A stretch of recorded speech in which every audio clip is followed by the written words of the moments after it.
अमेरिकेतली सगळी माणसं सुंदर आणि शिडशिडीत नसतात काही. काय सांगतोस? इनफॅक्ट अर्ध्याहून जास्त लोक जाड आणि अतिविशाल.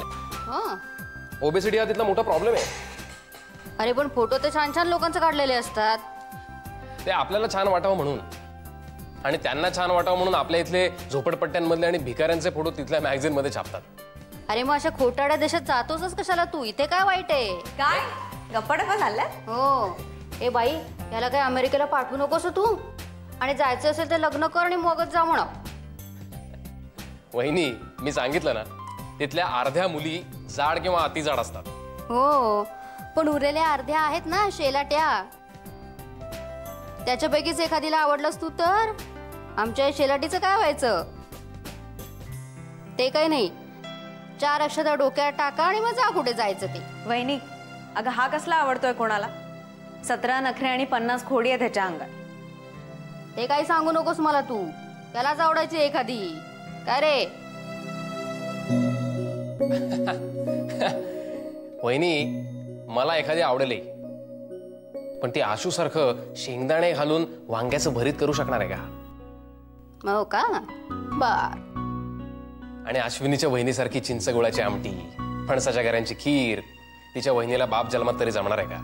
बाई माझे समीर, एवढ्या सगळ्या गोष्टी लक्षात आहेत तुझ्या अजून?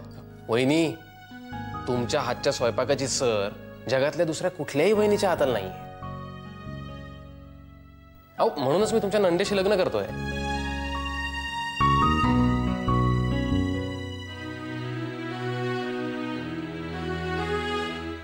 अश्विनी देवधर कोण आहे? मी. अच्छा, तुम्हाला डॉक्टरांनी बोलवलंय. आले, तू बस, मी आले. काय रे समीर, कोर्स 1 वर्षाचा आहे का तुझा?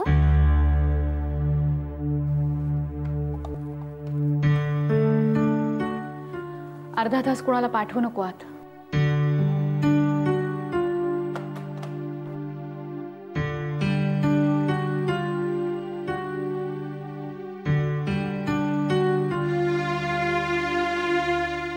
Good morning. Hi sweetheart.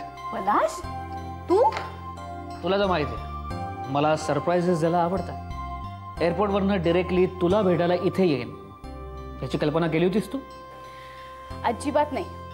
तू असा नवऱ्यासारखा वगैरे वागशील असं अजिबात नव्हतं वाटलं मला. कम ऑन यार, हे वागणं नवऱ्यासारखं नाही मिरीजा, प्रियकरासारखं आहे. आता तर मी तुझ्यासाठी घरी जाऊन लंच बनवून आणणार आहे. बघ हा, लोक म्हणतील एवढा मोठा अभिनेता जोरू का गुलाम झाला. अशी जोरू असेल तर कोणाला नाही आवडणार गुलाम व्हायला. पुरे दौऱ्यावरून आलायस आज? काही नाही, शूटिंग डबिंग. आजचा दिवस पूर्णपणे मोकळा आहे. दुपारी एक मीटिंग आहे. रांगणेकर एक फिल्म बनवतोय. रांगणेकर त्याच्याबरोबर पुन्हा काम करणार नाही असं म्हणाला होतास मागच्या फिल्मच्या वेळेला. यू नो मिरीजा, आमच्या क्षेत्रात कायमचं मित्र कायमचं शत्रू असं काही नसतं. आमची बांधिलकी फक्त मायबाप प्रेक्षकांची. तर रांगणेकर आणि मी माणूस म्हणून आमचं नाही जमलं, पण आम्ही केलेली सगळीच कामं क्लिक झाली आहे. खोऱ्याने अवॉर्ड जोडले त्याने पण आणि मी पण. माणूस डॅमेज आहे, पण पठ्ठ्याकडे काय सब्जेक्ट आहे माहिती आहे? यावेळेला काय नवीन? अरे सॉलिड आहे. आता फेस्टिवलसाठी अमेरिकेला गेला होता ना, तिकडे त्याला असं कळलं की तिकडच्या बायकांना करिअर आणि काम इतकं प्रिय झालंय की प्रेग्नंट राहणं त्यांना परवडत नाही, अडचणीचं वाटतं. मग तिथले तज्ज्ञ डॉक्टर्स त्या बाईचं बीज आणि तिच्या नवऱ्याचे स्पर्म्स एका तिसऱ्याच बाईच्या शरीरामध्ये इंजेक्ट करतात. ती बाई त्यांच्यासाठी गरोदर राहते, भक्कम पैसा घेते आणि एका परक्याच बाळाला जन्म देते. हो येस, आय नो. अरे इथेही होतात की आता अशा केसेस? माय गॉड. काय ग, काय झालं? माझ्या कसं डोक्यात नाही आलं हे? अगं रांगणेकरची स्टोरी लाईन आहे ही. तुझ्या डोक्यात काही वेगळं असेल तर सांग, मी सांगेन रांगणेकरला. तर स्टोरी लाईन अशी आहे, एक भारतीय जोडपं अमेरिकेला जातं. तिथल्या अमेरिकन जोडप्याची त्यांची मैत्री होते.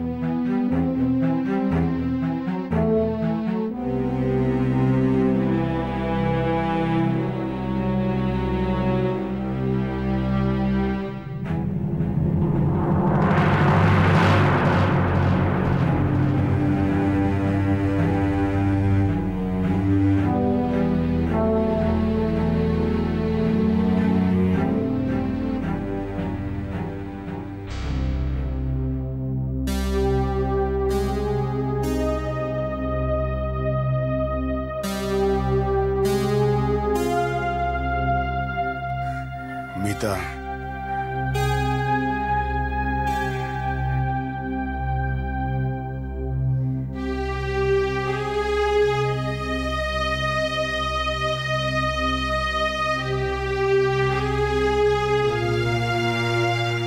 सॉरी,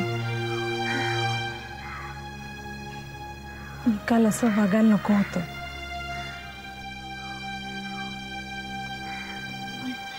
माझ्यामुळे तुझी पोझिशन खूप ऑकवर्ड झाली. हे मीता, काय बोलतेस तू? हे बघ, जे झालं ते जाऊ दे. या सगळ्या गोष्टीचा तुला खूप त्रास झाला याचं मला वाईट वाटतंय. पण मी तुला बाळ देऊ शकत नाही याचा मला त्रास होतो. काय मूर्खासारखं बोलतेस तू? हे बघ मीता, एक गोष्ट लक्षात ठेव. माझ्या आयुष्यात तुझं खास वेगळं असं स्थान आहे आणि आपल्याला मूल असण्यानं किंवा नसण्यानं यात काहीही फरक पडणार नाहीये. मला हे सहन नाही होत. ते मी समजू शकतो, पण मीता, बाईला मूल नाही झालं म्हणजे बाई अपूर्ण राहिली किंवा तिच्या जन्माचं सार्थक नाही झालं असल्या खोडचट कल्पना तुझ्या डोक्यात असतील ना, तर त्या प्लीज काढून टाक.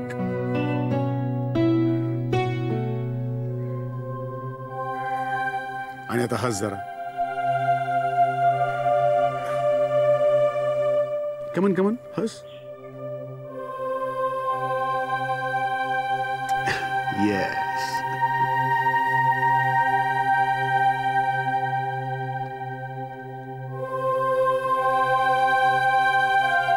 शुभंकर, एक सांगू? मी तुझं सगळं ऐकेन, पण तू माझी एक गोष्ट ऐकशील? कुठली?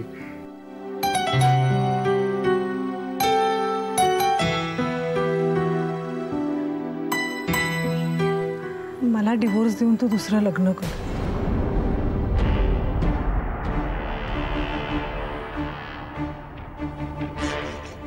डोकं फिरलंय तुझं? आत्ता बोललीस ते बोललीस, पण पुन्हा असा विचारही मनात आणायचा नाही. तू शांतपणे विचार कर ना शुभंकर. या घराण्याला एक वारस हवाय. अरे, असं कुठल्या संस्थांचं सिंहासन रिकामं राहणार आहे मला मुलगा नाही झाला तर? संस्थानापेक्षा आपल्या घराला, आपल्याला एक मूल हवं. मीता, तुला मूल होणारच नाही असं नाही सांगितलेलं मीरानं. फक्त आशेवर राहू नका असं म्हणाली ती. याचा वेगळा अर्थ काय असतो? मीता. अमीरा बोल. दादा, क्लिनिकवर यायला जमेल आत्ता? आत्ता? काय झालं? काय महत्वाचं काम आहे? हो, महत्वाचंच आहे. मग आत्ताच सांग ना. फोनवर नको रे, इथे ये ना तू. जमल्यास स्मितालाही घेऊन ये. नाही, इनफॅक्ट तिला घेऊनच ये, तुम्ही दोघंही या. मीरा, मला सांग नक्की काय आहे? मला एक मार्ग सापडलाय. तुमची तयारी असेल तर आपण पुढे जाऊ शकतो. खरंच? That's great. आम्ही येतो. हो, लगेच येतो. ठीक आहे. चल मीता, आपल्याला मीराकडे जायचं. तयार हो लगेच. कशासाठी? अगं, मीराला काहीतरी मार्ग सुचलाय. Come on, let's go. मी नाही येणार, तूच जा. मीता, अगं आपल्या बाळाबद्दल म्हणते ती. एकीकडे आपल्याला ती सांगते कुठलीही आशा ठेवू नका, आणि दुसरीकडे ती आपल्या आशेला खत पाणी घालते. याला काय अर्थ आहे? अगं, तिला कदाचित नवीन काहीतरी सुचलं असेल. इतक्या लगेच तिला नवीन मार्ग सुचला कसा? मीता, आता प्लीज हट्टीपणा करू नकोस. हे बघ, आजकाल इंटरनेटवर म्हणा, ब्लॉग्सवर म्हणा, वेबसाईट्सवर जगभरातले तज्ञ डॉक्टर्स आपल्या पेशंट्स विषयी, उपचारांविषयी माहिती देत असतात. अगं, जगभरातली मेडिकल जर्नल्स आज आपल्या देशात येतात. कदाचित मीरा त्यातनं काही नवीन उपाय मिळाला असेल. मीता, अगं जायला काय हरकत आहे?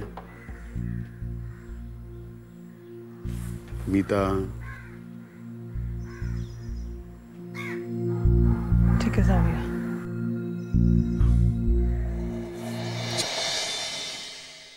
दोन दिवस झाले रे बाळाला इथे आणून पण नाही दिलेलं माझ्याजवळ.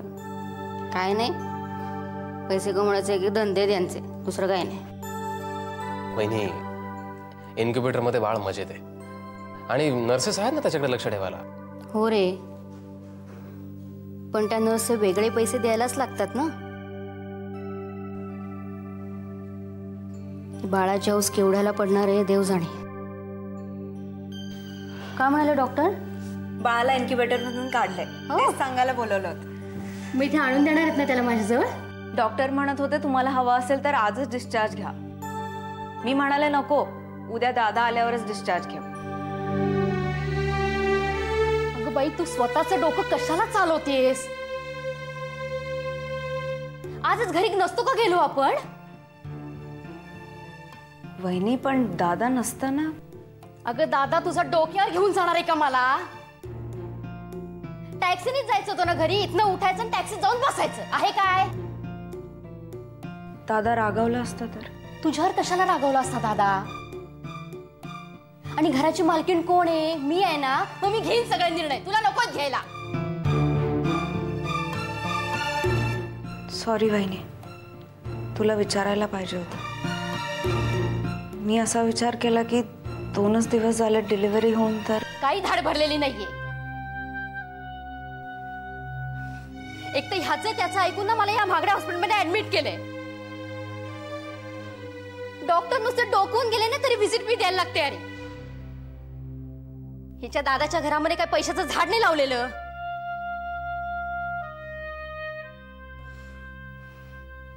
खाणारे एक तोंड वाढलंय हे मला समजून घ्यायला लागतं ना. मला सगळ्या गोष्टी बघायला लागतात.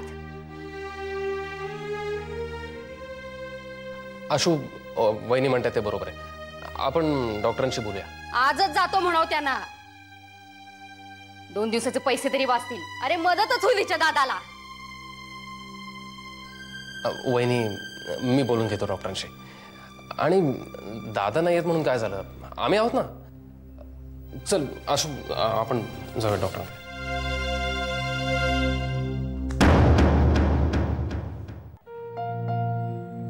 नमिता, तुझ्या लक्षात येतंय ना मी काय म्हणते ते?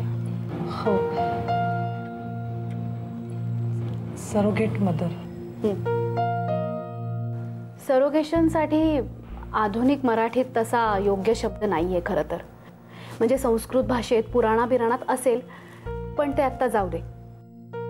सरोगेट मदर हा शब्द सुटसुटीत वाटतो. हे सगळं थोडं विचित्र नाही वाटत? ठीक आहे, मी तुला आणखी सोपं करून सांगते.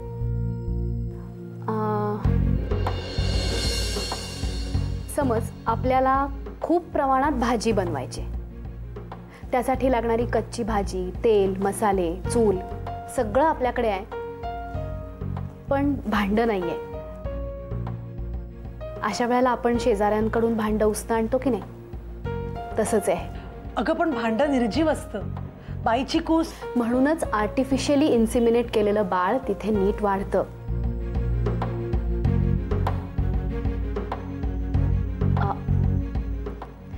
आर्टिफिशियल इन्सिमिनेशन म्हणजे कृत्रिम शुक्रजंतू रोपण.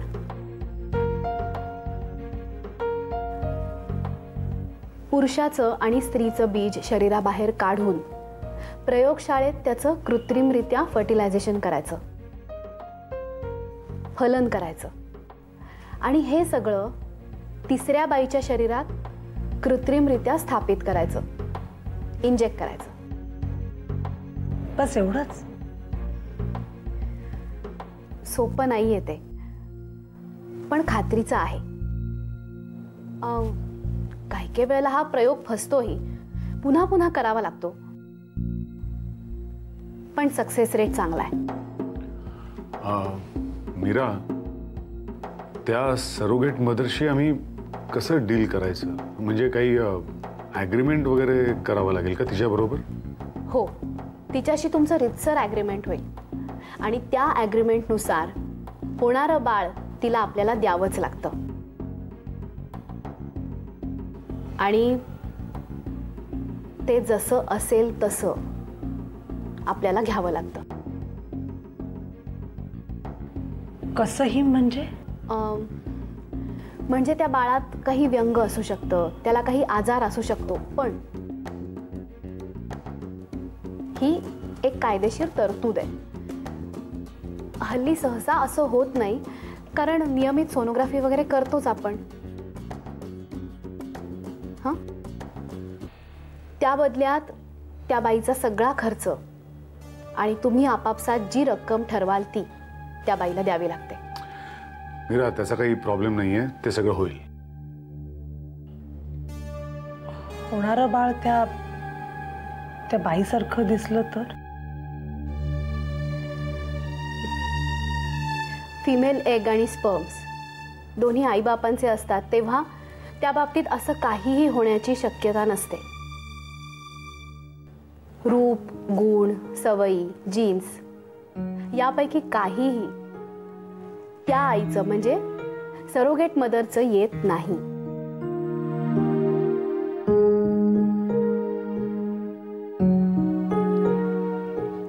पण आपल्या बाबतीत मात्र. आपल्या बाबतीत काय? मीरा, अगं बोल ना, काय? पण आपल्या केसमध्ये तुझं बीज वापरता येणार नाही.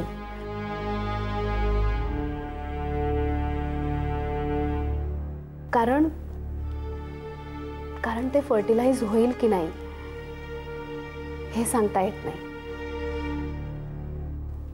आणि झालंच तर होणारं बाळ निरोगी असेल की नाही हेही सांगता येत नाही. म्हणजे?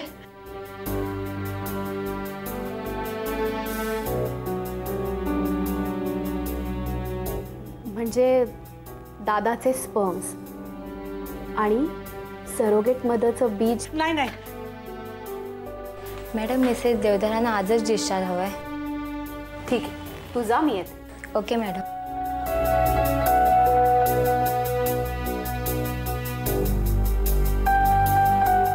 दादा, नमिता, तुम्ही विचार करा.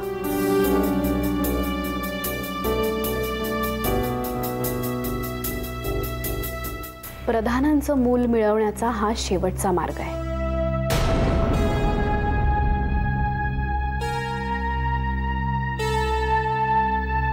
आलेस?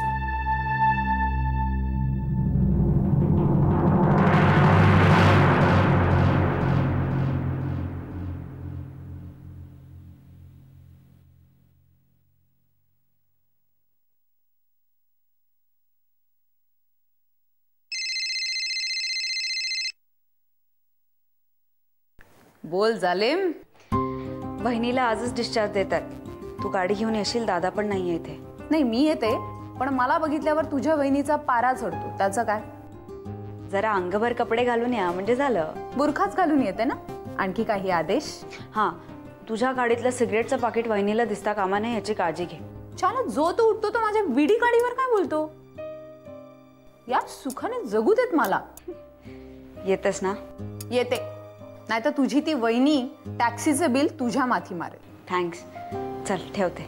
देऊ का आता? चल ठेवते फोन. बाय. काय करायचं? ते खरोखरच फक्त प्रधानांचं बाळ असेल. माझं असं काय असेल त्यात? तुझा अंश एका तिसऱ्याच बाईच्या कुशीतून जन्म घेणार आहे.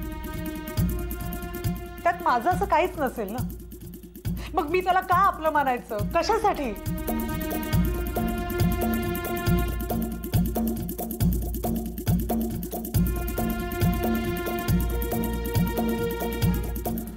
मी सांगून टाकतो मीराला, आम्ही सरोगेशनसाठी तयार नाही आहोत.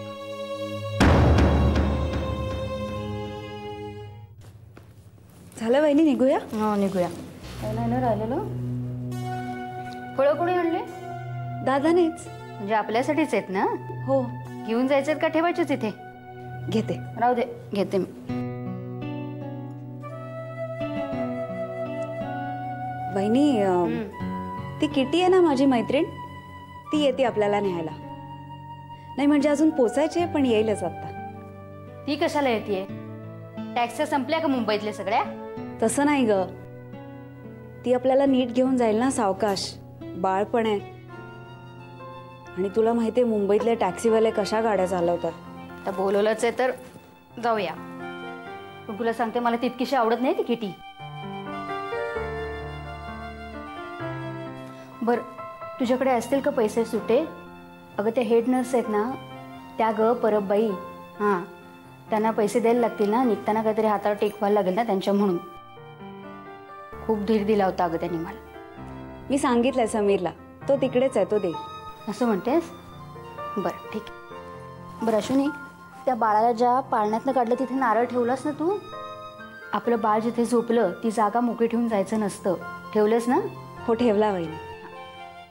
मी जाऊ पुढे? हो मी येते. हो पुढे. हो. बघ पुढे नीट चालताना. हा नामदेव, कुठे पोहोचलायस रे? ठीक आहे, आल्यावर फोन कर मला. हां. कोण हसतंय? हां कोणाला तरी कळलंय का आपण घरी जातोय? हो आई येणार आहे आता, तोपर्यंत थांबायचं असतं. कोणाला घरी जायचंय? कोण बघतंय आत्याकडे? काय बघतं? काय बघतं? झोपायचं नाहीये का? खेळायचंय? जायचं आपण घरी. कोण बघते छान छान आत्याकडे? का खेळायचंय? हो ओ ग, आई येणार आहे आता 2 मिनिटात. घरी जायचं म्हणून आनंद झालाय कोणाला तरी. कोण बघतंय आत्याकडे? कोण बघतंय? जायचंय, घरी जायचंय. हो. भूक लागली का बाळाला? भूक लागली का गुंडूला? काय झालं? तुम्ही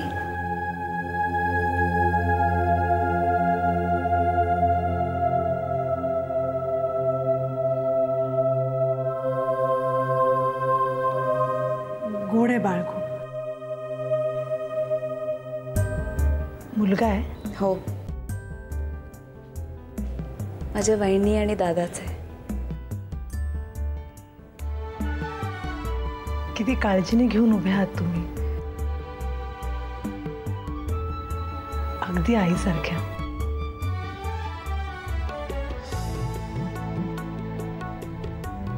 लहान बाळ देवासारखं असतं ना,